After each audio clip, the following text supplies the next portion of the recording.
जितने साथी इस कार्यक्रम के साथ जुड़े हैं, मैं सबका बहुत बहुत धन्यवाद देना चाहती हूँ। और मुझे उम्मीद है कि मेरी आवाज़ आपको सुनाई दे रही है। आवाज़ सुनाई दे रही है आपको?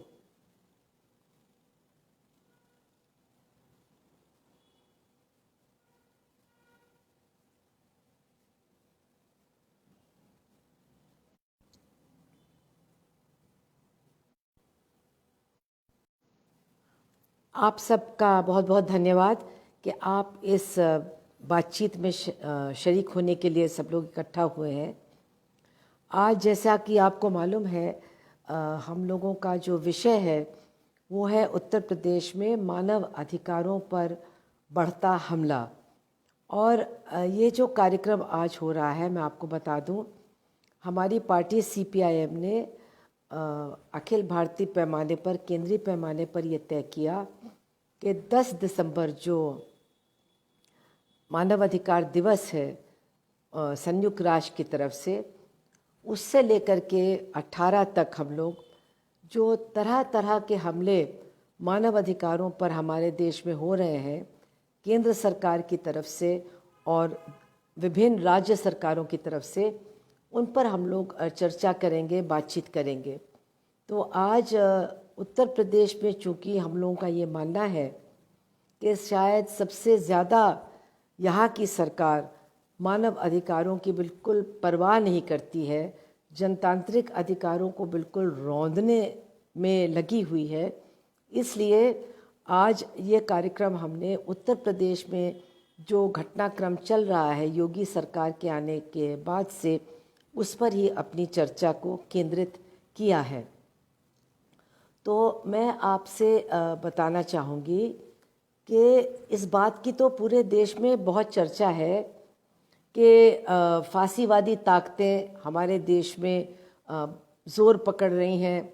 कुछ लोगों का मानना है कि वो पूरी तरह से हावी हो गई हैं, फांसीवाद आ चुका है।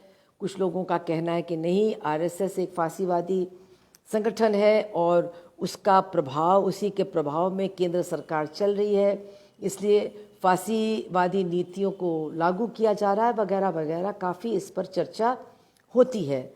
लेकिन मैं एक दूसरी बात आज कहना चाहूँगी इसी संदर्भ में।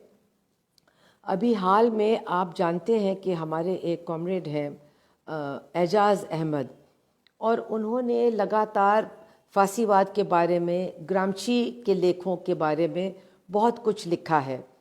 और कुछ ही दिन पहले उनकी एक किताब लेफ्टवर्ड प्रकाशन की तरफ से छपी थी। हम उसका अनुवाद भी करवाएंगे हिंदी में।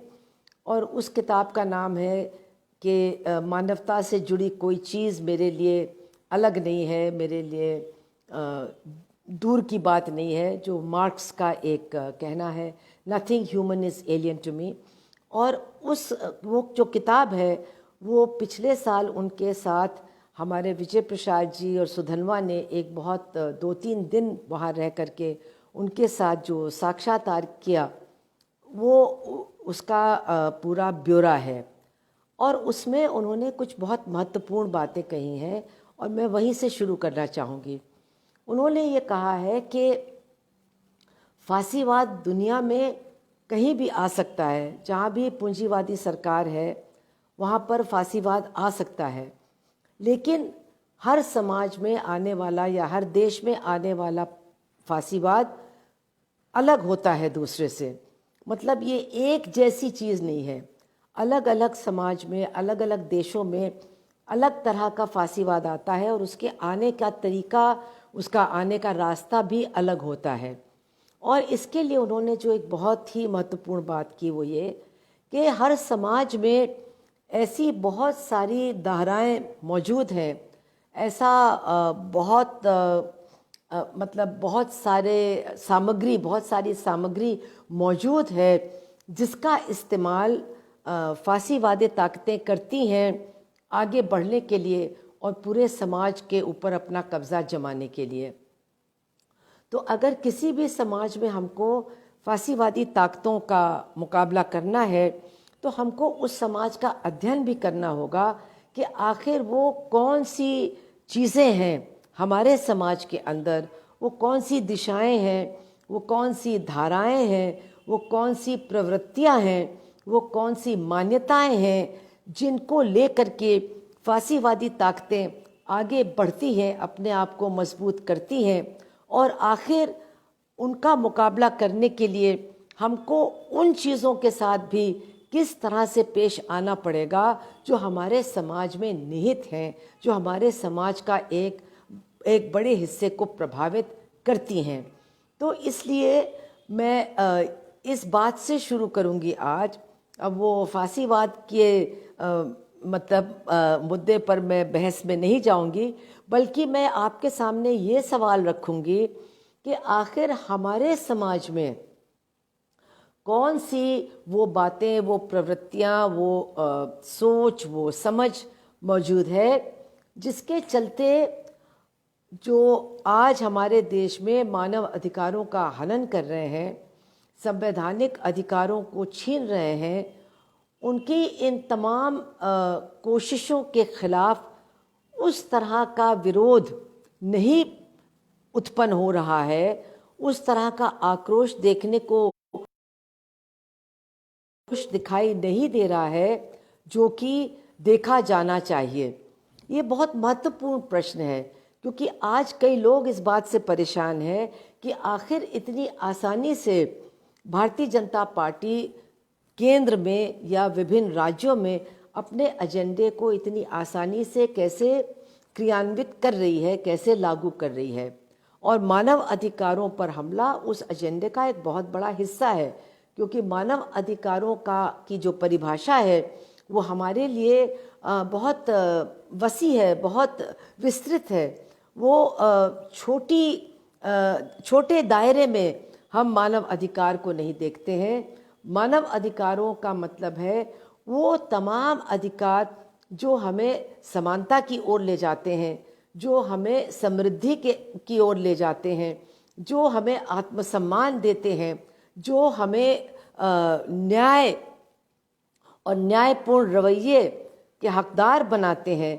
तो तमाम चीज़ें हैं जो मानव अधिकार में शामिल होती हैं। और आज जब इन तमाम चीज़ों पर इतना ज़बरदस्त हमला हो रहा है, तो इसको भी सोचना या इसको भी जानना ज़रूरी है कि आखिर ये हमला और भी ज़्यादा शिद्दत के साथ और भी ज़्यादा कठोरता के साथ इन सरकारों के बनने के बाद क्यों हो रहा है, और नंबर 2, हमारे समाज के अंदर कौन सी ऐसी चीज़ें मौजूद हैं जिनकी वजह से इस तरह का हमला आसानी से हो रहा है और लोग उस तरह से विरोध नहीं कर रहे हैं जिस तरह से शायद उनको करना चाहिए।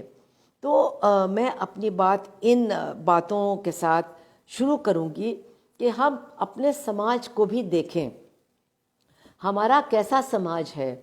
और मैं कुछ कहूँ इससे बेहतर होगा कि हमसे बहुत बड़े जो विचारक रहे हैं उनकी बातों को आपके सामने रखते हुए मैं कुछ समझाने की कोशिश करूं कि हमारा समाज कैसा है।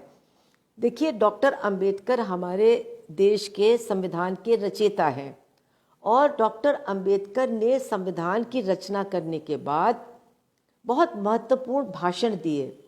उन्होंने कहा कि हमारे देश में, हमारे समाज में प्रजातंत्र की जो जड़ें हैं वो बहुत ही कमज़ोर हैं। प्रजातंत्र की जड़ें बहुत गहराई तक नहीं पहुंच पाई हैं हमारे समाज में। हमारे समाज के सतही तौर पर ही ये प्रजातंत्र की जड़ें दिखाई देती हैं, नीचे तक नहीं गई हैं। और इसलिए अगर ज़रा सा झटका लगेगा, अगर थोड़ा सा भी ये जो परत है जिसको ये जड़ें छिदा चुकी हैं, तो ये पूरी तरह से समाप्त हो जाएंगी, प्रजातंत्र ख़त्म हो जाएगा और ये जो संविधान है हमारा, ये बिल्कुल धरा का धरा रह जाएगा, इसका कोई मतलब भी नहीं रहेगा। तो आखिर उन्होंने ये बात क्यों कही? उन्होंने ये बात इसलिए की क्योंकि उन्होंने भारतीय समाज का गहन अध्ययन किया था और उन्होंने कहा था कि हम संविधान को तो तैयार कर रहे हैं, हमने आज़ादी भी हासिल कर ली है, लेकिन क्या हम एक राष्ट्र हैं? और उन्होंने जवाब दिया कि नहीं, हम राष्ट्र नहीं हैं, हम तो एक जातियों का जमावड़ा हैं। और जब तक हम जातियों का जमावड़ा रहेंगे तब तक न हमारे यहाँ भाईचारा पैदा होगा या मजबूत होगा, न हमारे एक दूसरे के लिए दिल में हमदर्दी पैदा होगी, न हम जनतांत्रिक तौर तरीके से सोच पाएंगे।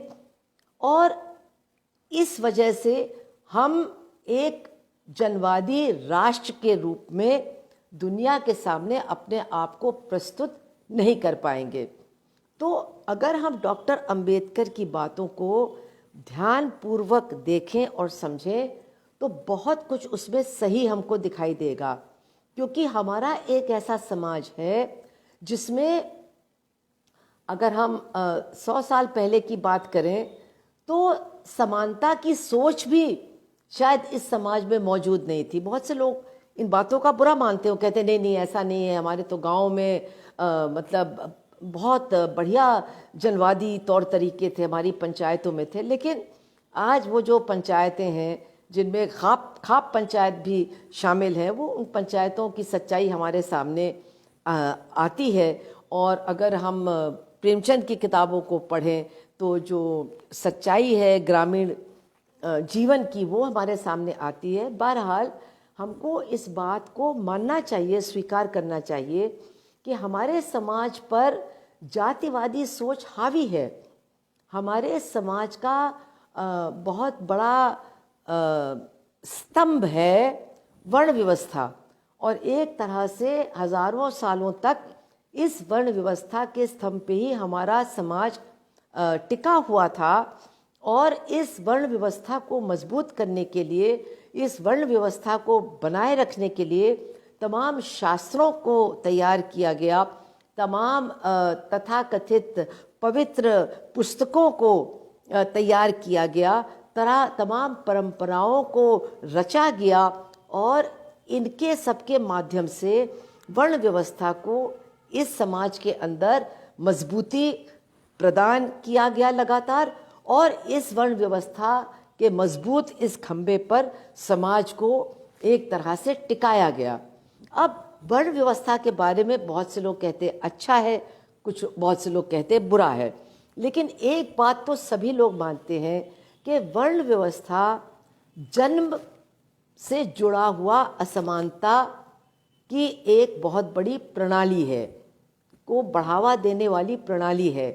इसमें जो असमानता है, और बहुत से लोग कहते हैं कि हाँ लोग असमान हैं, लोग समान नहीं हो सकते हैं, चलिए ठीक है वो ऐसा मानते हैं, लेकिन एक ऐसी पद्धति, एक ऐसी प्रणाली जो जन्म से ही लोगों को असमान मानती है, जन्म से ही लोगों का पेशा तय करती है, जन्म से ही लोगों के बारे में अपना मन और अपना विचार तय करती है, ये मानसिकता ऐसी है जो जनवाद से, प्रजातंत्र से कोसों दूर है। और यही वो मानसिकता है जो हमारे समाज के ऊपर काफ़ी हद तक हावी है, ये हमको मानना पड़ेगा। हमारा संविधान पारित हो गया, और हम लोग सब जानते हैं कि आसानी से पारित नहीं हुआ। 2 साल तक लगातार उसके एक एक धारा के ऊपर बहस हुई। और बहस क्यों हुई? क्योंकि बुनियादी तौर पर जो संविधान कह रहा था, यानी सब समान हैं, पुरुष और महिला समान हैं, अमीर और गरीब समान हैं, हर जाति के लोग एक दूसरे के साथ समान हैं, हर धर्म के लोग एक दूसरे के साथ समान हैं, तो ये बात जो हमारा संविधान कह रहा था, उसके विरोध में वो तमाम लोग थे जो हमारे देश में जो परंपरागत बातें मनवाई गई हैं, जिनको बढ़ावा दिया गया है, उनसे प्रभावित थे और उनको सही समझते थे। और उन्होंने लगातार संविधान की इन धाराओं का विरोध किया और उन पर बहुत बहस हुई। लेकिन अंततोगत्वा क्या हुआ कि संविधान पारित हुआ। बहुत से लोगों ने दिल से उसको स्वीकारा, बहुत से लोगों ने आधे मन से उसको स्वीकारा, लेकिन एक बहुत बड़ी संख्या लोगों की थी उस संविधान सभा के बाहर जो इस संविधान की धाराओं को बिल्कुल मानने को तैयार नहीं था। आप देखिए, सबसे ज़्यादा झगड़ा संविधान सभा में किस बात पर हुआ? महिलाओं के अधिकारों को लेकर के हुआ, महिलाओं के समानता को लेकर के हुआ। वहाँ लोगों ने पूछा, यानी पढ़े लिखे लोग जो विदेश में पढ़ कर के आए थे, उन्होंने पूछा, ये क्या आप भारतीय महिलाओं को ये अधिकार दे रहे हैं कि वो किसी से भी शादी कर सकती हैं, वो अपने जात के बाहर भी जा कर के शादी कर सकती हैं? इस तरह के तमाम सवालों को संविधान सभा में रखा गया। और जैसा कि मैंने कहा कि जो उसकी मूल धाराएं हैं, उसकी जो मूल धारणाएं हैं समानता को लेकर के, मतलब धर्मनिरपेक्षता को लेकर के और प्रजातंत्र को लेकर के, उसको लोगों ने कंटेस्ट किया, उसका लोगों ने विरोध किया। लेकिन फिर ये सोच करके कि हम एक आज़ाद देश हैं, हमको दुनिया की तरह आगे बढ़ना है, जो दुनिया में मानी हुई बातें हैं उनको हमको भी मानना चाहिए। इस तरह से मैंने कहा, कुछ लोगों ने पूरे मन से, कुछ लोगों ने आधे मन से उस संविधान को मानने का काम किया और संविधान पारित हो गया। लेकिन मैं दो बातें कहूँगी। एक तो समाज के अंदर बहुत बड़े पैमाने पर लोग मौजूद थे और आज भी मौजूद हैं, जो हमारे देश में असमानता का बोलबाला अभी तक मतलब बहुत ज़्यादा लोगों को प्रभावित करता रहा है, उसी के प्रभाव में थे। मतलब वो शायद अपने लिए तो समानता चाहते थे, लेकिन शायद अपनी पत्नियों के लिए नहीं चाहते थे। मतलब बहुत से पुरुष हैं जो महिलाओं के लिए समानता नहीं चाहते हैं, बहुत से अपने आप को ऊंचे जात के समझने वाले हैं जो पिछड़ों को और दलितों को बिल्कुल समान मानने के लिए तैयार नहीं हैं। और पिछड़ों और दलितों में भी बहुत सारे विभाजन हैं, उनमें भी ऊंच नीच का बहुत ज़्यादा विचार है, बहुत ज़्यादा प्रभाव है, और वो भी अपने से नीचे को नीचे रखना चाहते हैं और अपने से ऊंचे के बराबर पहुंचना चाहते हैं। और दूसरे धर्म के लोगों के बारे में भी बहुत सारी दुर्भावनाएं हैं कि उनको बराबर की नागरिकता का अधिकार नहीं मिलना चाहिए। तो जैसा कि मैंने कहा कि समाज का एक बहुत बड़ा हिस्सा था जिसके ऊपर असमानता का प्रभाव जारी था, जो समानता की बात को मानने के लिए तैयार नहीं था। और इसके साथ साथ एक राजनीतिक दिशा थी जिसको हम आरएसएस और हिंदू महासभा की दिशा के रूप में पहचानते हैं। उस समय तो भाजपा नहीं था, जिन्होंने बहुत स्पष्ट तौर पर कहा, और इसमें हम एक बात कहेंगे कि उनकी ईमानदारी को दाद दी जानी चाहिए, कि उन्होंने बहुत स्पष्ट रूप में कहा कि हम इस संविधान को नहीं मानते, हम इस संविधान को मानने के लिए तैयार नहीं हैं। हमारे लिए जो भारतीय शास्त्र है, न्याय शास्त्र है, वो मनुस्मृति है, और मनुस्मृति को ही हम इस देश का न्याय शास्त्र मानते हैं। और यहाँ तक उन्होंने समय समय पर कहा कि हमें संविधान की जगह मनुस्मृति और मनुस्मृति की सोच को लाने की कोशिश करनी चाहिए। तो ये बात मैं इसलिए कह रही हूँ ताकि आज हमको समझ में आए कि अब ये लोग जो संविधान से को मानने से इनकार शुरू से कर रहे हैं, जिन्होंने हमेशा मनुस्मृति को ही न्याय शास्त्र के रूप में स्वीकार किया है, आज वही लोग हमारे केंद्र सरकार को चला रहे हैं, उत्तर प्रदेश की सरकार को चला रहे हैं, कई राज्यों की सरकारों को चला रहे हैं। और निश्चित तौर पर उनकी पूरी की पूरी कोशिश है कि वो मनुस्मृति से के अनुरूप कानून बनाए, मनुस्मृति के अनुरूप नीतियों को बनाए और उनका क्रियान्वयन करें। तो अगर वो मानव अधिकारों का हनन कर रहे हैं तो ये कोई बहुत आश्चर्य की बात नहीं है। और यहाँ मैं कहना चाहूँगी कि ऐसा नहीं है कि जो इससे पहले सरकारें थीं वो पूरी तरह से संविधान को लागू कर रही थीं और मानव अधिकारों का पालन कर रही थी। नहीं, ऐसा नहीं है, क्योंकि हमारा देश कोई समाजवादी देश नहीं है, हमारा देश एक पूंजीवादी देश है। और हमारे देश में जो जिन लोगों ने शासन किया है, दिल्ली में शासन किया है और अधिकतर प्रांतों में शासन किया है, वो सबके सब पूंजीपतियों और जमींदारों के पक्षधर लोग थे। उनके लिए उन्होंने राज्य का इस्तेमाल किया, कानून बनाए और जो शासन तंत्र है उसका भी इस्तेमाल किया।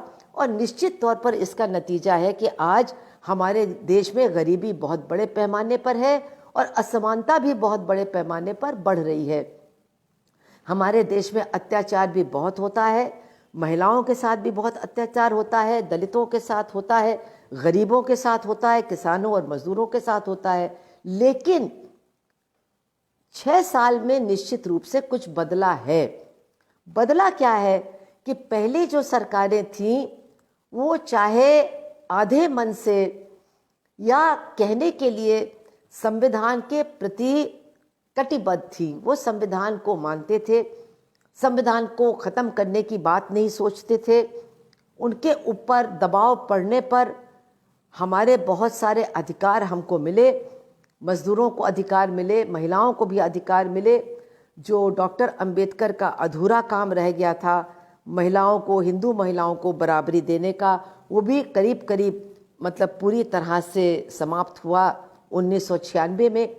तो संविधान को चूंकि एक चौतरफा मान्यता थी उन सरकारों के चलते, इसलिए हम लोग अपने संघर्षों के माध्यम से अपने अधिकारों को हासिल कर सके, थोड़ा बहुत आगे बढ़ सके।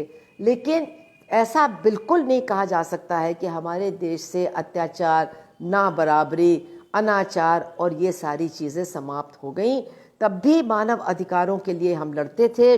तमाम लड़ने वाले संघर्षशील लोगों को जेलों में ठूंसा गया, इमरजेंसी भी लगाई गई, तमाम लोगों को नज़रबंद किया गया। ये सारी बातें इसके पहले भी हुई। लेकिन इस सरकार के आने के बाद 2014 के बाद जब ऐसे लोगों के हाथ में सत्ता आई जो 1950 से ही कह रहे थे कि हमें ये संविधान मंजूर नहीं है, हम मनुस्मृति को लाना चाहते हैं, तो निश्चित तौर पर तमाम जो मानव अधिकारों का हनन होने लगा वो और भी ज़्यादा तेज़ी के साथ हुआ, और भी ज़्यादा कठोरता के साथ हुआ। और सरकार उसका जो लक्ष्य था वो अपने लक्ष्य की ओर बहुत तेज़ी के साथ बढ़ने लगी। और वो लक्ष्य क्या है?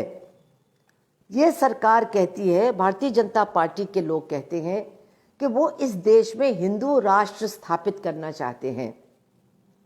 हमारे जो मुख्यमंत्री हैं वो सबसे ज़्यादा इस बात की वकालत करते हैं कि भारत में हिंदू राष्ट्र स्थापित होना चाहिए। और मैं आपको बता दूं भाइयों और बहनों, हमारे देश में जो बहुसंख्यक समाज है उसका एक बहुत बड़ा हिस्सा समझता है कि हिंदू राष्ट्र में बुराई क्या है, हिंदू राष्ट्र से खतरा किसको है। अरे हम हिंदू हैं, हो सकता है अल्पसंख्यकों के साथ कुछ मतलब अन्याय होगा, लेकिन अधिकतर लोग तो खुश रहेंगे, अधिकतर लोगों को तो हिंदू राष्ट्र से कोई डर नहीं होना चाहिए, वो उसमें सुरक्षित रहेंगे। लेकिन हमको ये सवाल भी पूछना चाहिए कि आखिर हिंदू राष्ट्र का संविधान क्या होगा, हिंदू राष्ट्र किस तरह के न्याय का पालन करेगा, उसमें न्याय व्यवस्था क्या होगी। और इसी बात से भारतीय जनता पार्टी के लोग भी कतराते हैं। आप उनसे पूछिए कि ठीक है आप हिंदू राष्ट्र लाना चाहते हैं, बनाना चाहते हैं, लेकिन उसका संविधान क्या होगा, उसका कायदा कानून किस चीज़ पर आधारित होगा? क्या हमारे संविधान पर, डॉक्टर बाबा साहब अम्बेडकर के संविधान पर आधारित होगा? तो फिर वो बड़ी मुश्किल से इस बात को स्वीकार करेंगे कि नहीं। और अगर उनमें थोड़ी सी भी सच्चाई है, जो दूसरों के सामने वो सच्चाई बहुत ज़्यादा जाहिर नहीं करते हैं, लेकिन उनके लेखन को आप देखिए तो उनको ये मानना पड़ेगा कि हिंदू राष्ट्र का न्यायिक आधार तो मनुस्मृति होगा, और मनुस्मृति में मानव अधिकारों के लिए कोई जगह नहीं है, कोई स्थान नहीं है। वो एक ऐसा शास्त्र है जो हर तरह की असमानता को ही मजबूत करता है, बढ़ावा देता है और उचित ठहराता है। और उस संदर्भ में हमको देखना है कि जिस हिंदू राष्ट्र की वो स्थापना करना चाहते हैं, जिस हिंदू राष्ट्र का न्यायिक ढांचा मनुस्मृति से तय होगा, क्या उसी के अनुरूप आज उनकी सरकारें मानव अधिकारों का हनन कर रही हैं? और अगर इस संदर्भ में हम देखेंगे तो अगर हम उत्तर प्रदेश से ही अपनी बात को शुरू और ख़त्म करें तो 2017 मार्च के महीने में योगी सरकार उत्तर प्रदेश में आई और उसके द्वारा पिछले मेरे ख्याल से 3 साल, 3.5 साल हो गए हैं, चौथा साल है, उनके द्वारा जो कानून बनाए गए हैं, जो नियम बनाए गए हैं, अगर हम उनको क्रम से देखें कि वो किसके ऊपर, किसको प्रभावित करते हैं और किस तरह से प्रभावित करते हैं, तो शायद हम समझेंगे कि हमला किसी एक समुदाय पर नहीं है, हमला किसी एक लिंग पर नहीं है, हमला किसी एक जाति पर नहीं है। मानव अधिकारों की जब हम बात करते हैं तो कृपया करके आप अब ये हिंदू, मुस्लिम और इन सारी बातों को अपने दिमाग से निकाल दीजिए। हम बात कर रहे हैं भारत के नागरिकों की, हम बात कर रहे हैं मानव की, जो भारत के नागरिक हैं, मनुष्य हैं, इंसान हैं। और जब हम देखेंगे कि उनके अधिकारों का हनन किस तरह से इस सरकार ने लगातार बिल्कुल बहुत ही मतलब सोच समझ करके क्रमबद्ध तरीके से किया है, तो फिर हमारी शायद समझ में आने लगेगा कि इससे तो खतरा सबको है, इसकी नीतियों से खतरा सबको है।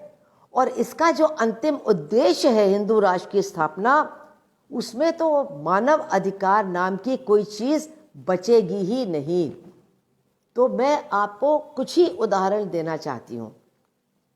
जब ये सरकार आई तो सबसे पहले उन्होंने क्या काम किया, ये जो गौ रक्षा के नाम पर उन्होंने जो गोश्त का धंधा है, मीट का धंधा है, उसके ऊपर हमला किया। अब जब इसकी बात हम करते हैं तो बिल्कुल ऐसा लगता है ये तो अल्पसंख्यकों के ऊपर हमला था। ये बात कुछ हद तक सही है, क्योंकि जो लोग गिरफ्तार हुए हैं, जिनके ऊपर NSA लगा है कि ये गाय की तस्करी कर रहे थे या गौ हत्या में लिप्त थे वगैरह वगैरह, तो ऐसा लगता है कि हाँ मुसलमानों पर ही ये हमला है। लेकिन आप देखिए कि इनकी जो ये गोश्त संबंधित जो नीतियां हैं, ये किसको किसको प्रभावित कर रही हैं। अगर आप देखें तो हमारे शहर में जो टेनरी उद्योग है, इसके मालिक मुसलमान हैं, ये बात सही है। आज ज़्यादातर टेनरियाँ बंद हो गई हैं और ये जो काफ़ी पैसे वाले लोग हैं, आज इनका धंधा काफ़ी हद तक बंद हो गया। लेकिन ये भूखों नहीं मर रहे हैं। भूखों कौन मर रहा है? इन टैनरियों में 70% दलित समाज के लोग काम करते थे, दलित समाज के लोग मजदूर थे, और आज इनकी नौकरी, इनका रोजगार पूरी तरह से इनसे छिन गया है। आज जो जानवर मरा पड़ा होता था, उसके खाल को उतारने का काम हमारे दलित भाई करते थे और इससे वो कुछ कमाई भी कर लेते थे। आज वो कमाई भी उनकी पूरी बंद है, यानी नौकरी भी गई, कमाई भी बंद है। इसका उदाहरण मैं आपको देती हूँ। बकरीद के समय जो खाल होती थी जानवरों की, जिनकी कुर्बानी दी जाती थी, उन खालों का नीलाम किया जाता था और उस पैसे से तमाम गरीब बच्चों की पढ़ाई और बेवाओं का वजीफ़ा ये सब होता था। लेकिन उन खालों को प्राप्त करके दलित समाज के लोग अपना छोटा मोटा कारोबार, अपना छोटा मोटा चमड़े से संबंधित धंधा भी जिंदा रखते थे। आज वो सब बंद हो गया है। जो जानवर का मेला लगता था, आज आप देखिए उत्तर प्रदेश में कहीं भी पशु का मेला नहीं लग रहा है। तो करोड़ों करोड़ों रुपए जो सरकार को प्राप्त होते थे वो खत्म हो गए हैं।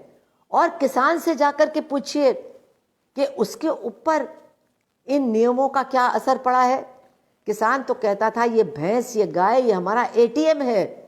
जब हमारी फसल बर्बाद हो जाती है तो हम फिर अपनी जो गाय दूध नहीं देती उसको बेच देते हैं, या हमारे पास जो भैंस है उसको बेच देते हैं। और उसके बाद जब हमारी अच्छी फसल होती है तो हम फिर से मवेशी खरीदते हैं।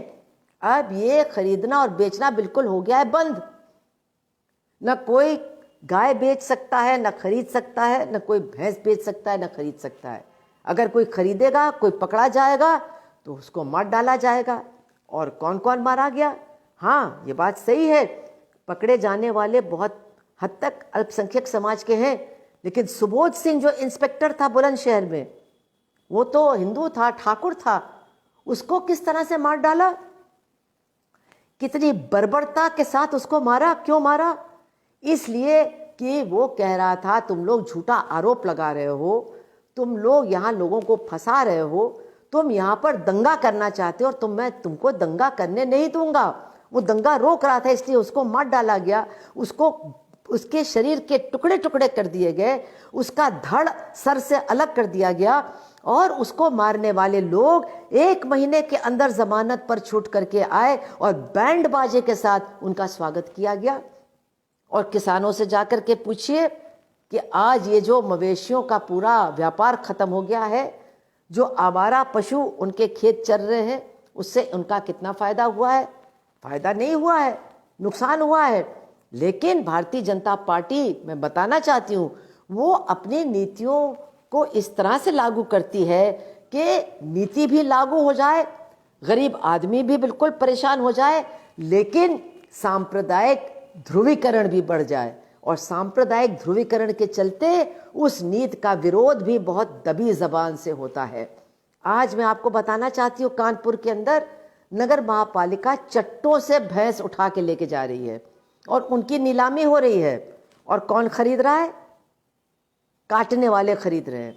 लेकिन बड़े काटने वाले जो मीट के एक्सपोर्टर हैं, जिनकी बड़ी बड़ी एक्सपोर्ट हाउसेस हैं उन्नाव में, वो सस्ते में गरीब आदमी जो दूध का धंधा करता है उसकी भैंस को खरीद के लेके जा रहे हैं और उसको काट रहे हैं। और कोई रोक नहीं, कोई टोक नहीं, उनके लिए कोई मतलब नियम नहीं है। वो अब अकेले ही मीट के धंधे पर अपना कब्जा जमाए हुए हैं।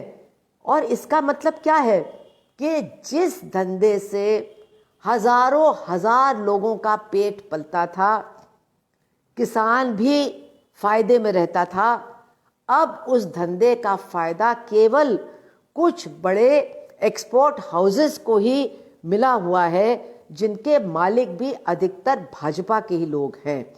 तो इस तरह से हम देखें कि मानव अधिकार का हनन भी हुआ, यानी रोजगार का अधिकार छिना, व्यापार का अधिकार छिना, ध्रुवीकरण भी सांप्रदायिक आधार पर बढ़ा, और गरीब आदमी, गरीब किसान पिस गया, पिट गया। यानी पूरा का पूरा एजेंडा जो भारतीय जनता पार्टी का है वो पूरी तरह से सफलतापूर्वक लागू हो गया। और इसी तरह से आप हर कानून के क्रियान्वयन को देखिए, हर नियम के क्रियान्वयन को देखिए। आते ही योगी जी ने कहा पुलिस से ठोको, ठोको, जितना ठोकोगे उतना तुमको इनाम मिलेगा। और पुलिस बिल्कुल बेलगाम हो गई। हमारे तो कानपुर में बहुत बड़ा माफिया यहाँ अपना राज चला रहा था, विकास दुबे, उसको नहीं ठोका गया, उसके लोगों को नहीं ठोका गया। इसकी पूरी रिपोर्ट आई है। जिन लोगों को जान से मारा गया, जिन लोगों को घायल किया गया, वो 40% मुस्लिम थे और 60% दलित और पिछड़े थे। इनमें से कुछ छोटे मोटे अपराधी भी थे जो 3 साल या 4 साल की सजा पाते, उनको भी मार डाला गया। किसी को कोई मुआवजा नहीं मिला, किसी की कोई मदद नहीं मिली। लेकिन इस सरकार की सोच इस बात से जाहिर होती है कि एक तिवारी नाम का व्यक्ति भी लखनऊ में मारा गया पुलिस द्वारा। हम कहते हैं कि उसको गलत मारा, उसके साथ अन्याय हुआ, लेकिन उसके परिवार को 25 लाख का मुआवजा भी मिल गया, उसकी पत्नी को सरकारी नौकरी भी मिल गई और तमाम लोगों ने उसकी हत्या को बहुत बुरा भला कहा। लेकिन इसका सबका नतीजा क्या हुआ? एक तरफ तो जो घोर अन्याय हुआ है, ध्रुवीकरण और भी ज़्यादा हुआ। मतलब कुछ जाति के लोग, कुछ समुदाय के लोग ही क्रिमिनल के रूप में पूरे समाज के सामने पेश किए गए। उन समुदायों के खिलाफ, उन ग्रुप्स के खिलाफ और भी ज़्यादा मतलब नफरत जनता के अंदर बढ़ी और पुलिस को पूरी छूट दे दी गई कि वो जैसा चाहे करें। और इसलिए आज पूरे उत्तर प्रदेश में इस बात की चर्चा है कि मारे जा रहे हैं ज़्यादातर निर्दोष लोग, पत्रकार मारे जा रहे हैं, तमाम मतलब मामूली लोग मारे जा रहे हैं और जो बड़े अपराधी हैं अब चुन चुन करके उनके खिलाफ कुछ कार्रवाई हो रही है। लेकिन विकास दुबे के मामले से पहले उनको बिल्कुल छुआ भी नहीं जा रहा था। तो ये है तरीका नियम का पालन करने का, नीतियों का पालन करवाने का। इससे इनके कई एजेंडे मतलब सफलतापूर्वक क्रियान्वित हो जाते हैं। ध्रुवीकरण का एजेंडा, नफरत पैदा करने का एजेंडा और आम लोगों को, गरीब लोगों को पीस देने का एजेंडा। ये हम देखते हैं जब हम आते हैं, जो सीएए का प्रोटेस्ट चला और हमने देखा कि किस तरह से आज तक उत्तर प्रदेश में हाँ दंगे हुए हैं, दंगों में लोग मारे भी गए हैं। पुलिस ने पक्षपातपूर्ण रवैया भी उन दंगों में दिखाया है, चाहे 84 का दंगा हो, सरदारों को जिसमें मारा गया था, या तमाम वो दंगे हों या हमले हों जिसमें अल्पसंख्यक मारे गए। लेकिन जो हमारे उत्तर प्रदेश में दिसंबर के 19 तारीख के बाद हुआ, वो हम लोगों ने पहले कभी नहीं देखा कि खुले आम गोलियां चलाई गई, दिन दहाड़े चलाए गए, निहत्थे लोगों के ऊपर चलाए गए।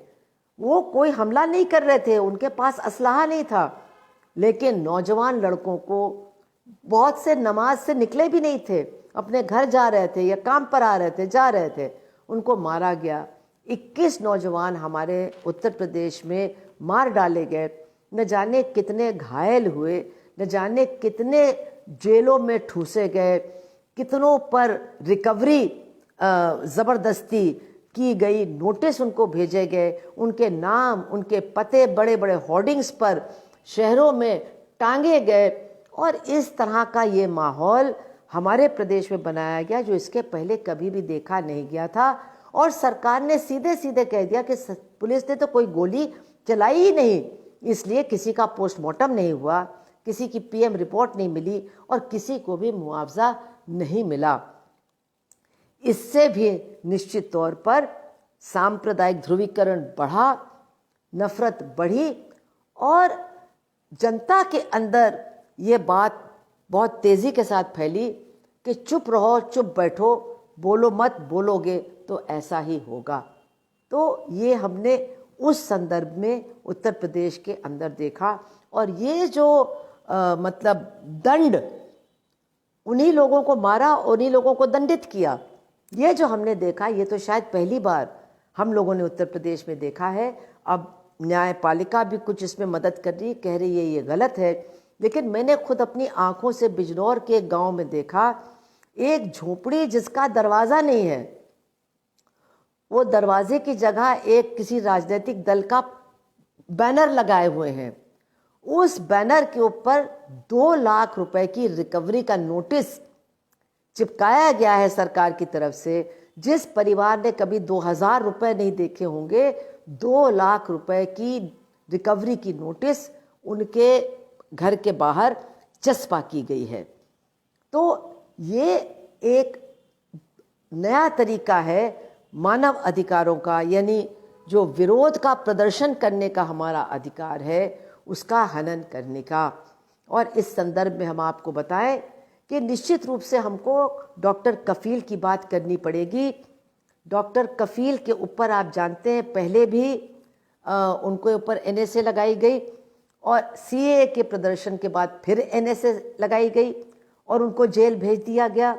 और इलाहाबाद हाई कोर्ट ने उनका भाषण मंगवाया, उसको सुना और उसमें कहा कि इसमें तो देश के खिलाफ एक शब्द भी नहीं है, ये आदमी तो शांति और एकता की अपील कर रहा है, और उनका एनएसए खारिज कर दिया गया।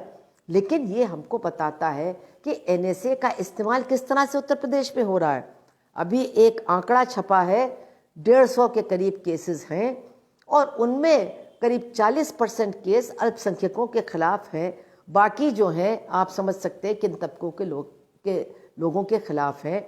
और आज ही कफील खान का मेरे पास मैसेज आया कि इलाहाबाद हाई कोर्ट ने उनको बरी जो किया, उस फैसले के खिलाफ अपील में उत्तर प्रदेश की सरकार सुप्रीम कोर्ट जा रही है। मतलब मानव अधिकारों के हनन के अपने एजेंडे को लेकर के हमारी सरकार इतनी कटिबद्ध है कि हाई कोर्ट के फैसले को भी चैलेंज करने के लिए वो सुप्रीम कोर्ट जाने की पूरी तैयारी कर रही है। दूसरी तरफ हम देखें कि जहां हमारे समाज में जो दलित समाज की बात है वो भी हमारी इस सरकार के बिल्कुल निशाने पर है। और इनकी सरकार बनने के तुरंत बाद शब्बीरपुर की घटना घटी, जिसमें आपको मालूम है कि ऊंची जात के ठाकुरों ने एक दलित गांव के ऊपर हमला किया, तमाम झोपड़ियों को जलाया, तमाम लोगों के हाथ पैर तोड़े और किस तरह से जिनके हाथ पैर टूटे वही जेल भेजे गए, उन्हीं के साथ अन्याय किया गया। वो तो तमाम लोग इसमें हस्तक्षेप जब हुआ, तमाम लोग कोर्ट कचहरी के पास गए, तब कुछ हमला करने वाले लोगों के खिलाफ भी कार्रवाई हुई, लेकिन उस तरह से नहीं। और उसके बाद हम देखते हैं कि लगातार दलित समाज की तरफ से बोलने वाले लोग इस सरकार के विशेष निशाने पर रहते हैं। चंद्रशेखर आज़ाद को मेरे ख्याल से 3 बार एनएसए में बंद कर दिया गया है। अब अभी वो छूटे हुए हैं, लेकिन अभी भी उनके ऊपर बड़ी निगाह है, वो कहीं भी जाने की कोशिश करते हैं तो रोक दिए जाते हैं। और हमको भूलना नहीं चाहिए कि 2 अप्रैल 2018 में जब सुप्रीम कोर्ट ने SC/ST एक्ट को निष्प्रभावित करने का फैसला दिया और उसके खिलाफ एक बंद का ऐलान 2 अप्रैल को हुआ, जिस बंद में बढ़ चढ़ करके दलित नौजवानों ने भाग लिया और अपना तेवर दिखाया, तो उत्तर प्रदेश उन राज्यों में से था जहां बहुत बुरी तरह से प्रदर्शनकारियों को बिल्कुल रगड़ा गया। और हमारे प्रदेश में जो नाबालिग बच्चे थे, 10 साल के 12 साल के बच्चे, दलित बच्चे, उनको बड़े लोगों की जेल में डाल दिया गया। अब वहाँ उनके साथ कैसा व्यवहार हुआ होगा, ये आपकी कल्पना शक्ति पर हम छोड़ रहे हैं। तो ये एक दूसरा उदाहरण था कि किस तरह से हमारी ये जो सरकार है वो अपनी वर्ण व्यवस्था को कायम करने वाली मधुवादी नीतियों को पूरी तरह से लागू कर रही है। हमारे यहाँ जो स्कॉलरशिप है, जो नौकरियों में आरक्षण है, उसका भी जो बुरा हाल है आप लोगों को बताने की ज़रूरत नहीं है। मैं देख रही हूँ कि कॉमरेड थान सिंह भी इस प्रोग्राम में शामिल हैं, आप लोग उनसे भी बात कर सकते हैं मुरादाबाद में। उनके पास बहुत सारे आंकड़े हैं कि किस तरह से पदोन्नति में भेदभाव हो रहा है, नियुक्तियों में भेदभाव हो रहा है, और जो प्राइवेटाइजेशन, निजीकरण हो रहा है, उससे तो नौकरियां समाप्त हो रही हैं। और जो स्कॉलरशिप बच्चों को मिलना चाहिए, पिछड़े वर्ग के बच्चे और दलित वर्ग के बच्चे, वो बिल्कुल उनको मिल नहीं रहे हैं। और कहा जा रहा है पहले एडमिशन करवा लो, बाद में स्कॉलरशिप मिलेगी। तो वो अगर एडमिशन कराने की स्थिति में होते तो फिर स्कॉलरशिप के पीछे न भागते। लेकिन ये पूरी नीतियां हमारे समाज में उनके साथ लागू की जा रही हैं। लेकिन मैं फिर आपको बताऊं कि चूंकि ये तमाम चीज़ें जिस तरह से इनका क्रियान्वयन होता है तो उसमें जो प्रभावित लोग हैं उनमें एकता नहीं पैदा होती है, उनमें एक तरह से घृणा भी एक दूसरे के प्रति पैदा होती है। और लगातार जो हमारे समाज में घृणा को बढ़ाने का काम, और ये भारतीय जनता पार्टी के लोग गांव-गांव जाके कर रहे हैं। दलित समाज के अलग अलग उपजातियों के कहते हैं उनको मिल गया तुमको नहीं मिला, उनको मिल गया तुमको नहीं मिला। इसी तरह से पिछड़े समाज के बीच में जाकर के कहते हैं उनका लाभ हुआ तुम्हारा नहीं हुआ, लेकिन सबका अधिकार छीनने का काम करती है। उनको विभाजित तो करती है, कुछ थोड़ा बहुत सच भी बोलती है, लेकिन जब अधिकार को छीनने की बात होती है तो सबका अधिकार छीनता है। अगर आरक्षण नौकरियों में नहीं मिलेगा तो सबको नहीं मिलेगा। अगर SC ST और OBC को स्कॉलरशिप नहीं मिलेगी तो सबको नहीं मिलेगी। लेकिन इन बातों को लोग कम देखते हैं और उनका जो प्रचार है उनको मिला तुमको नहीं मिला, उनको मिला तुमको नहीं मिला, उसमें ज़्यादा उलझ करके रह जाते हैं। इसके खिलाफ हम लोगों को भी आंकड़ों के साथ लोगों के बीच में जाने की ज़रूरत है।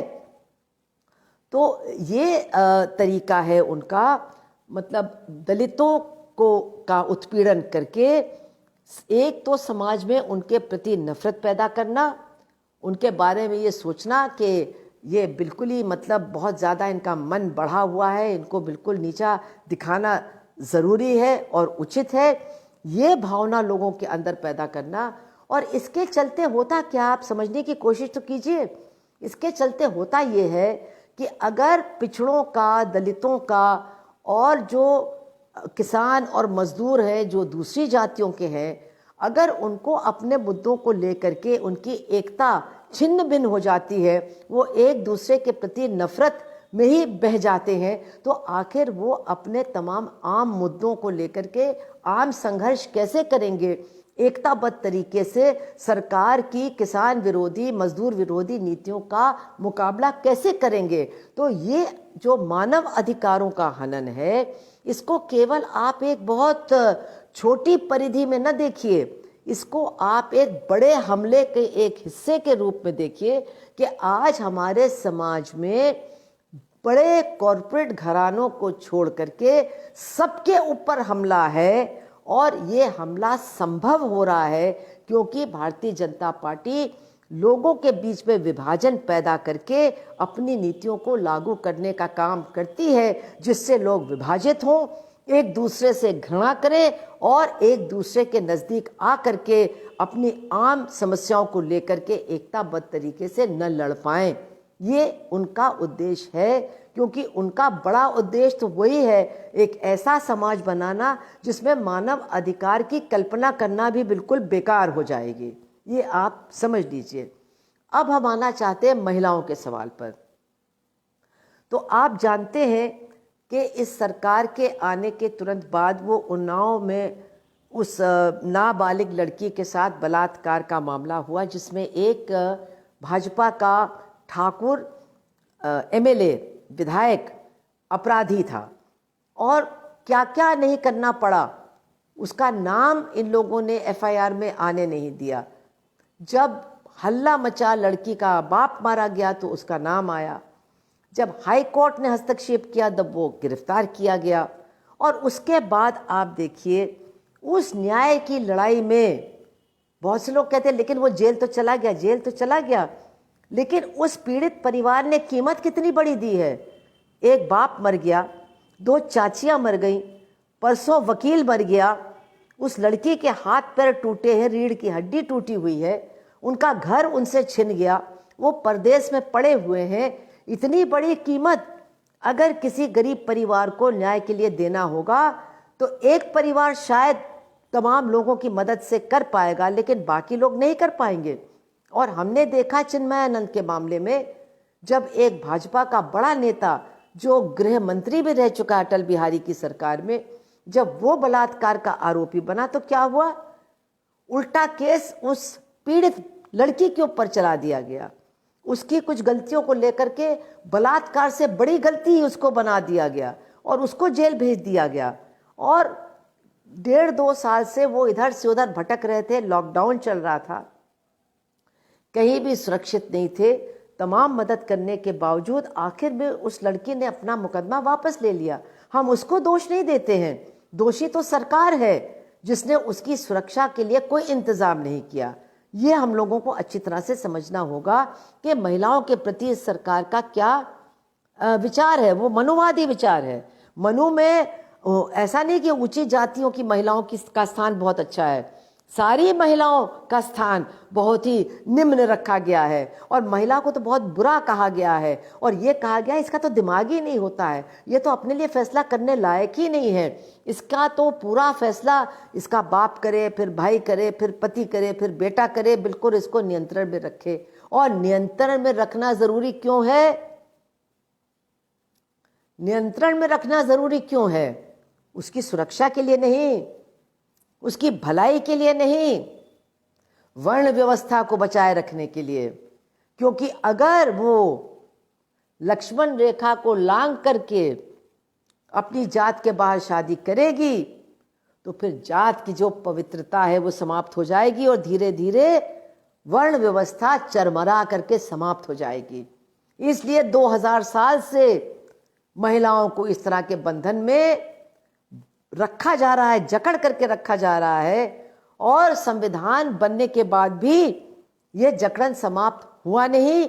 और अब योगी की सरकार और भारतीय जनता पार्टी की सरकार उस बंधन को और भी ज्यादा मजबूती के साथ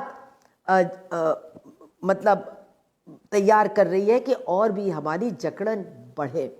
आपने देखा बीएचयू में जब वहां की छात्राओं ने प्रदर्शन किया कि हम यहाँ असुरक्षित हैं, यहाँ गुंडई होती है हमारे कैंपस में, तो अगर ये सरकार महिला सुरक्षा के प्रति संवेदनशील होती तो उन लड़कियों की बात को मानती और सुरक्षा को वहाँ पर मतलब सुनिश्चित करती। लेकिन ऐसा नहीं किया, उन लड़कियों की पिटाई करवाई कि ये बोलती हैं, ये जीन्स पहनती हैं, ये नारा लगाती हैं, पीटो इनको।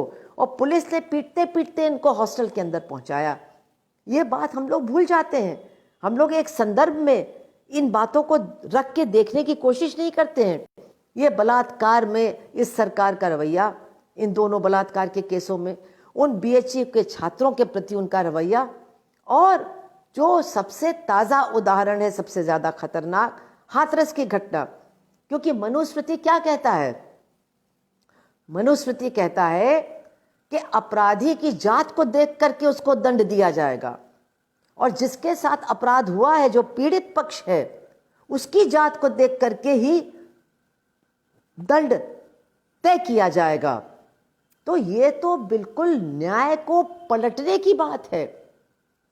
इसका मतलब है कि जो भी मानव जाति ने अब आगे बढ़ करके न्याय प्रक्रिया और न्याय प्रणाली को कुछ कुछ सुधारने की कोशिश की है और न्यायपालिका के सामने सबकी समानता के सिद्धांत को मजबूती के साथ रखने की कोशिश की है, इस सब पर पानी फेर करके हम लोग फिर बर्बरता के युग में जा रहे हैं और ये सरकार लेकर के जा रही है।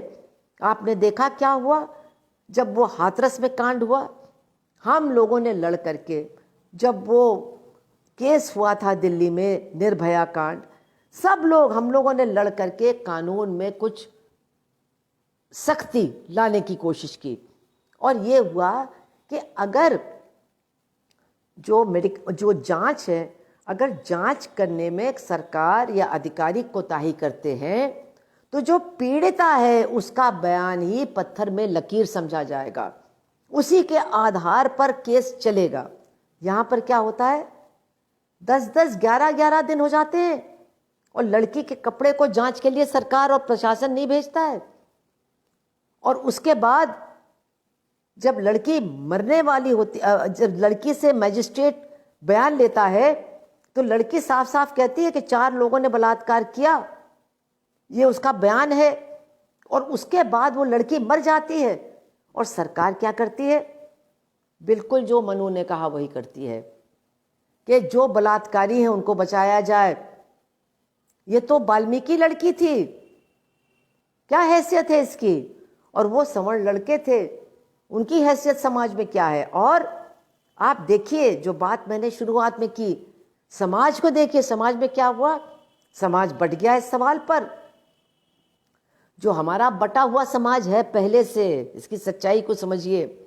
हम समानता को नहीं मानते बहुत बड़ी पैमाने पर, हम जातीय समानता को नहीं मानते बहुत बड़े पैमाने पर, हम जातीय वर्चस्व को बनाए रखने के लिए कुछ भी करने के लिए तैयार हैं, अपने अधिकारों को स्वाहा करने के लिए भी तैयार हैं। और वही हुआ कि समाज के अंदर एक मतलब विभाजन पैदा हो गया, और जो लोग ज़्यादा शक्तिशाली हैं उन्होंने कहना शुरू कर दिया कि ये तो इस परिवार के लोगों ने ही किया, ये तो झूठ बोल रहे हैं, और ये देखिए सब विपक्ष के लोग आ रहे हैं, जैसे कि विपक्ष के लोगों ने बलात्कार किया हो। ये क्यों आ रहे हैं, ये क्यों इकट्ठा हो रहे हैं, ये क्यों हल्ला मचा रहे हैं?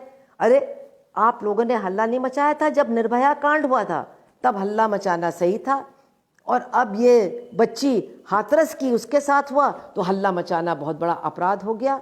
और जो मनुवादी तरीका है उसी से आपने काम किया कि जो अपराधी है उसकी जात दे करके दंड को फैसला करो, और जिसके साथ अपराध हुआ है उसकी जात को देख करके फैसला करो कि दंड होना भी चाहिए कि नहीं होना चाहिए। तो ये तमाम तरह से हमारे अधिकारों का हनन इस सरकार ने किया है, लेकिन हमेशा हनन करने के साथ साथ, कुठाराघात करने के साथ साथ उन्होंने अपने प्रचार और प्रसार के माध्यम के जरिए समाज के अंदर एक बंटवारा पैदा किया है, एक ध्रुवीकरण पैदा किया है, ताकि समाज का एक हिस्सा उसके इस अधिकार पर हमले के मामले में भी उनके साथ खड़ा रहे।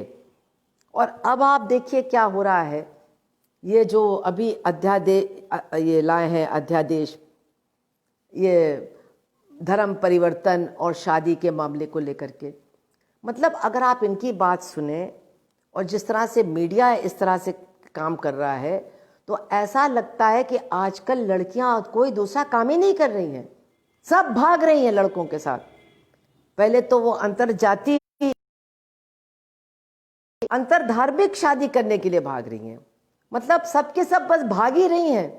ना कोई पढ़ रही है, ना कोई घर में बैठी है, ना कोई खाना पका रही है, ना कोई अपने माँ बाप की सेवा कर रही है, ना कोई दूसरा काम कर रही, बस यही काम कर रही। जबकि सच्चाई क्या है, हमारे देश में कुल 11% ऐसे लोग हैं जिन्होंने अंतरजातीय विवाह किया है, मतलब तब से लेकर के आज तक कुल 11%। और इनमें 5% ऐसे हैं जिन्होंने, लड़की मतलब थोड़ी सी ऊंची जात की है, लड़का थोड़ा सा नीची जात का है, इसलिए लड़की के ऊपर हमला होगा। और 5.5% ऐसे हैं जिसमें लड़का ऊंची जात का है, लड़की थोड़ी नीची जात की है, तो उसमें कुछ भी नहीं होगा, क्योंकि यही मनुवाद है, मनुस्मृति हमको यही सिखाता है। तो कुल 11%, लेकिन कितने लोगों को मारा जा रहा है, कितनी इज्जत के नाम पर हत्याएं हो रही हैं, और सरकार बिल्कुल उनको रोकने के लिए कानून बनाने को तैयार नहीं है। और अब कानून ये वाला बन गया है। क्या कानून बना, आप लोग सब जानते हैं कि धर्म परिवर्तन करना है तो ये करना होगा, वो करना होगा, अगर दूसरे धर्म के लड़के के साथ शादी करनी तो ये करना होगा, वो करना होगा। लेकिन समानता इसमें नहीं है। अगर लड़का हिंदू है, लड़की मुस्लिम है, तो एक तरह का नियम आएगा, और अगर लड़की हिंदू है, लड़का मुस्लिम है, तो दूसरी तरह का नियम क्रियान्वित होगा। ये भी है जो व्यवहार में देखा जा रहा है। लेकिन हमको सोचना है कि न्याय की बात क्या है, हमारी न्यायपालिका क्या कहती है, चाहे सुप्रीम कोर्ट हो चाहे हाई कोर्ट हो। वो कहते हैं कि भाई अगर आप बालिग हैं और आप भारत के नागरिक हैं, तो आपको अपने बारे में फैसला लेने का पूरा अधिकार है। किससे शादी करनी है, कौन से धर्म को मानना है, किसके साथ रहना है, पढ़ना है, शादी नहीं करनी है, कोई धर्म नहीं मानना है, इसका अधिकार है आपको फैसला करने का। और मैं आपको बताना चाहती हूँ कि महिलाओं को इस अधिकार को ज़्यादा सुरक्षित रखने की ज़रूरत है, क्योंकि पुरुषों को तो हमेशा ये अधिकार था, जिससे चाहे शादी करें, जितनी चाहे शादी करें, जैसी चाहे शादी करें, जिसके साथ चाहे घूमें, जिसके साथ चाहे फिरें, ये तो उनको अधिकार हमेशा से मिला हुआ है।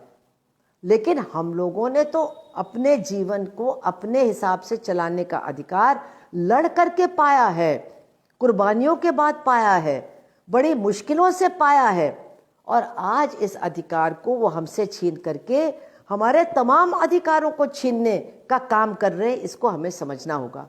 अब बहुत से लोग सोचते हैं कि हम उनसे कह रहे हैं कि भाई अपनी लड़की को भगा दो, किसी के साथ कह दो जाए भागे। हम ये बिल्कुल नहीं कह रहे हैं।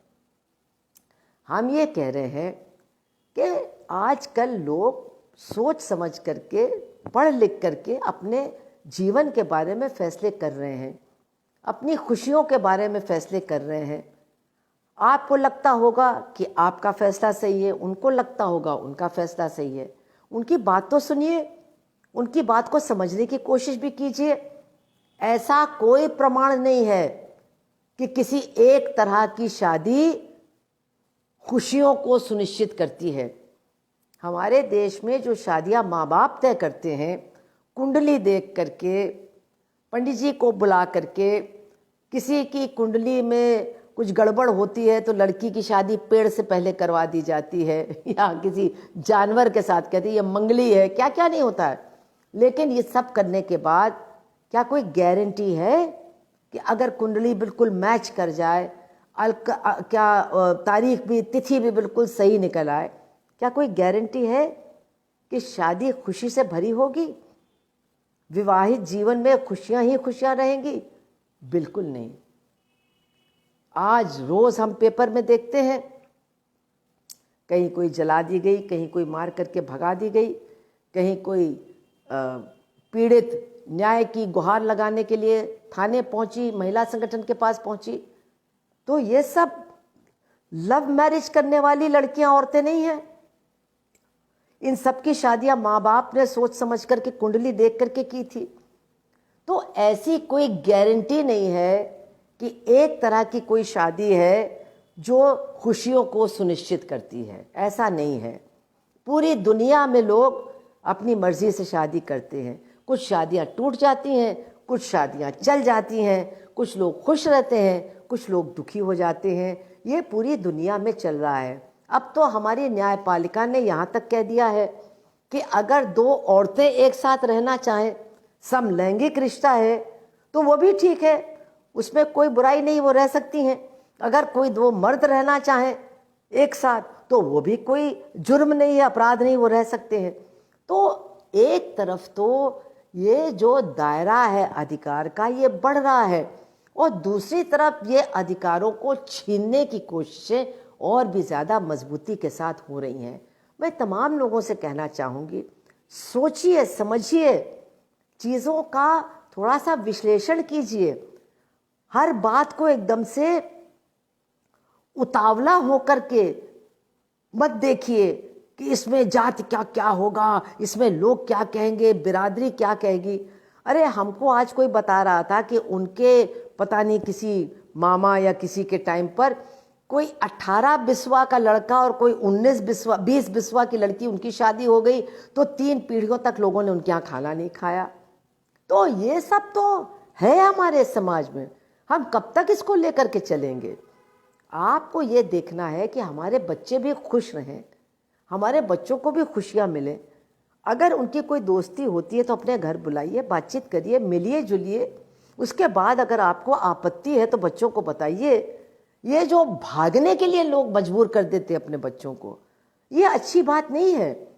इसका मतलब है कि उनका अपने माँ बाप के ऊपर बिल्कुल भरोसा ही नहीं है। तो ये भरोसा हमको पैदा करना चाहिए। अच्छे माँ बाप अपने बच्चों में अपने प्रति भरोसा पैदा करते हैं, बच्चे उनसे बातचीत करते हैं, डिस्कशन करते हैं, चर्चा करते हैं।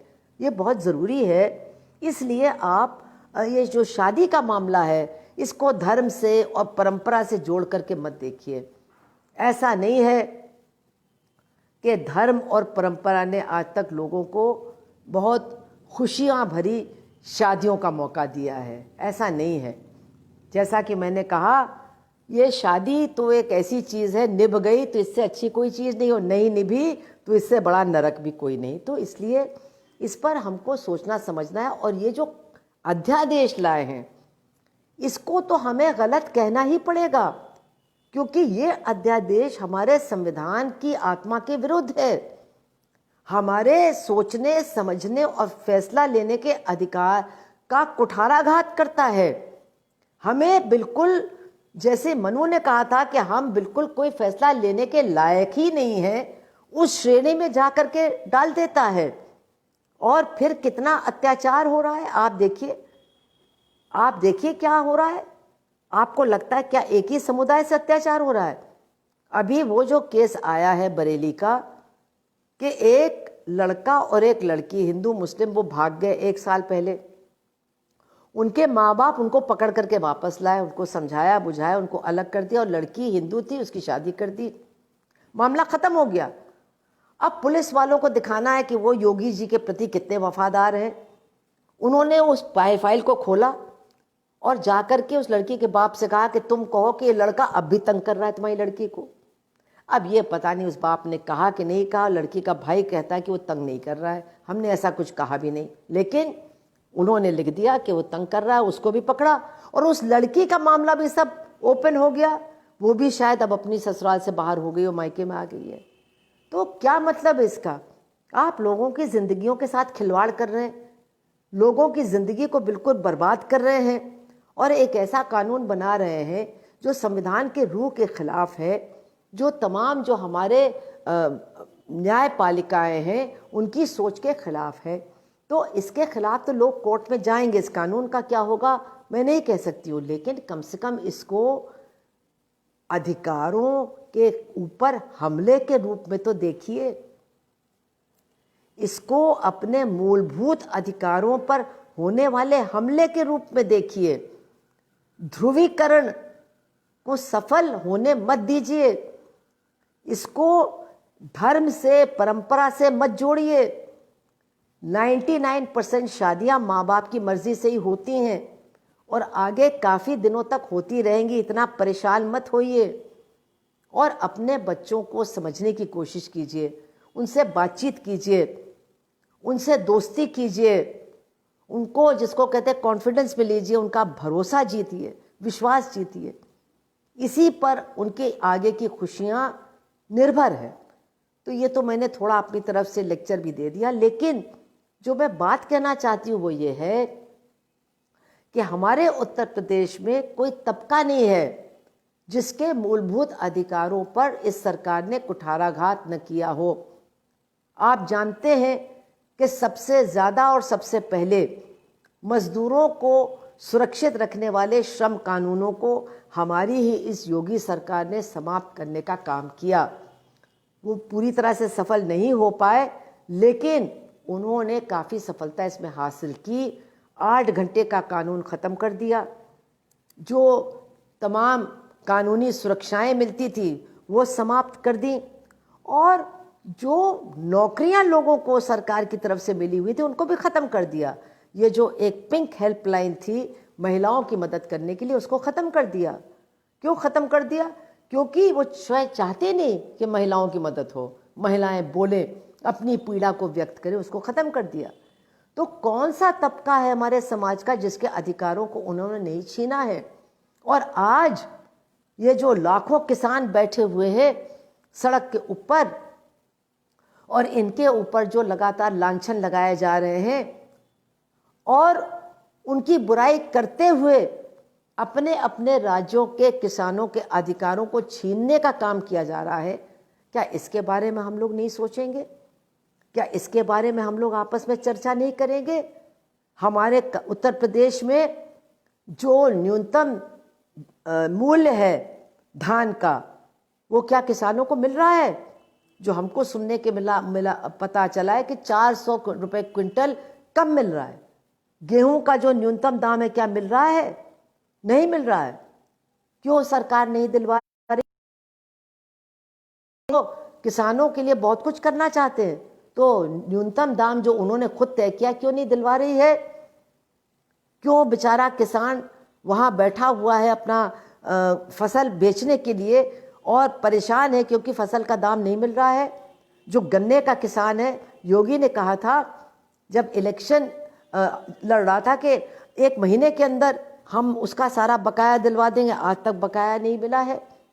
तो ये आप अपना थोड़ा सा नज़रिया ठीक कीजिए और इसको समझने की कोशिश कीजिए कि इनका हमला एक समुदाय के खिलाफ नहीं है, इनका हमला एक किसी जात के खिलाफ नहीं है, इनका हमला समाज के किसी एक तबके के खिलाफ नहीं है, इनके हमले समाज के हर तबके और ख़ास तौर से कामकाजी तबकों के तमाम अधिकारों के छीनने का हमला है, ताकि हम लोग बिल्कुल निहत्थे हो जाएं और उनका जो सपना है एक ऐसा समाज बनाने का जिसमें कोई अधिकार बचेगा ही नहीं और कोई ऐसी न्यायपालिका नहीं बचेगी जो हमारे कुछ अधिकारों की रक्षा करे।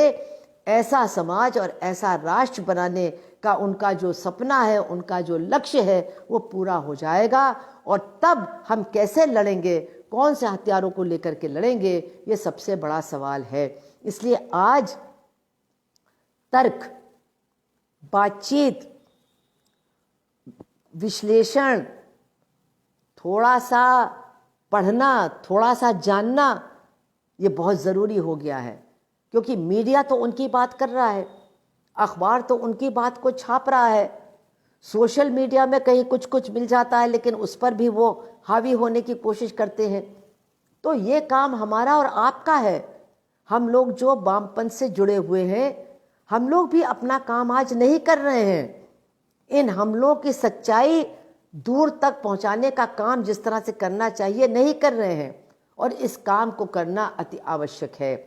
और अंत में हम ये कहेंगे कि इन हमलों के खिलाफ लड़ने का तरीका भी हमको सीखना पड़ेगा। ये हो नहीं सकता कि महिलाओं की लड़ाई केवल महिला लड़े, दलितों की लड़ाई केवल दलित लड़े, अल्पसंख्यकों की लड़ाई केवल अल्पसंख्यक लड़े, पिछड़ों की लड़ाई केवल पिछड़े लड़े। ये हम लोग अकेले अकेले लड़के अकेले अकेले पीटे जाएंगे। ये मानव अधिकार, ये जो शब्द है इसका मतलब हम समझे, मानव, हम मानव हैं, हम महिला हैं लेकिन हम मानव भी हैं, हम दलित हैं लेकिन मानव भी हैं, हम अल्पसंख्यक हैं लेकिन मानव भी हैं, इस देश के नागरिक हैं, बराबर के नागरिक हैं। और नागरिकता के अधिकार, मानव अधिकार, इनके लिए हमको मिल करके लड़ना है, क्योंकि एक के अधिकार का हनन होता है तो सबके अधिकारों का हनन होगा। इस बात को आप गांठ बांध लीजिए और आज के बाद कुछ ज्ञान अर्जित करके, कुछ आंकड़े जमा करके, इनकी तमाम नीतियों को पिछले 4 साल में जो इन्होंने लागू किए हैं उनको एक के बाद एक क्रमबद्ध करके देखिए, अध्ययन कीजिए और इनके खिलाफ जहां भी हो सके बोलिए और प्रचार कीजिए। वरना जो अभी भी हमारे अधिकार कुछ सुरक्षित हैं उन पर भी हमला होगा, और जो उनका उद्देश्य है संविधान को हटा करके मनुवाद के आधार पर एक राष्ट्र का निर्माण करना, वो एक तरह से पूरा हो जाएगा। उसकी तरफ वो बहुत तेज़ी के साथ बढ़ रहे हैं, बहुत से काम कर रहे हैं जिनको हम देखते भी नहीं हैं, समझते भी नहीं हैं। अंत में हम आपको यही याद दिलाएंगे कि जब राम मंदिर का भूमि पूजन हुआ था तो उस मौके पर आरएसएस के जो सरसंघचालक जी हैं मोहन भागवत, उन्होंने वहाँ संस्कृत का एक श्लोक पढ़ा था। वो श्लोक मनुस्मृति के पहले अध्याय से लिया गया था और उस श्लोक का मतलब है कि हे मेरे देश के नागरिकों, अब ब्राह्मणों के दिखाए गए रास्ते पर चलो, उनके दिखाए गए मार्ग पर चलो, उनके मार्गदर्शन में चलो। इसके बाद भी अगर आपको समझ में न आए कि इनका उद्देश्य क्या है तो फिर तो समझाना बहुत मुश्किल है, लेकिन मैं कोशिश करूंगी, समझाती रहूंगी। लेकिन इनकी नीतियों का असर सबको भुगतना पड़ेगा और भुगत रहे हैं। और जो मानव अधिकार, यानी किसी एक समुदाय या किसी एक वर्ग या किसी एक हिस्से पर हमला नहीं, मानव अधिकारों पर जो हमला है उसको मानव बन करके हम समझें और मानव बन करके इनके खिलाफ लड़ें। यही मेरी आपसे गुजारिश है, यही मेरी आपसे अपील है। आप सबका बहुत बहुत धन्यवाद। काफ़ी मैंने शायद आपका समय लिया है और शायद सवाल देख रहे हैं हम कि कुछ प्रश्न हैं। अभी तो नहीं है, लेकिन इसी फेसबुक पेज पर आप लोग अपने पेज प्रश्न डालिए और हम लोग कोशिश करेंगे कि आपके प्रश्नों का जवाब भी दें, लेकिन आप बातों को ज़रूर गंभीरतापूर्वक इनके बारे में सोचिए और कल से ही या आज शाम से ही, रात से ही आप अपने मानव अधिकारों को बचाने के अभियान में लग जाइए। आप सबका बहुत बहुत धन्यवाद।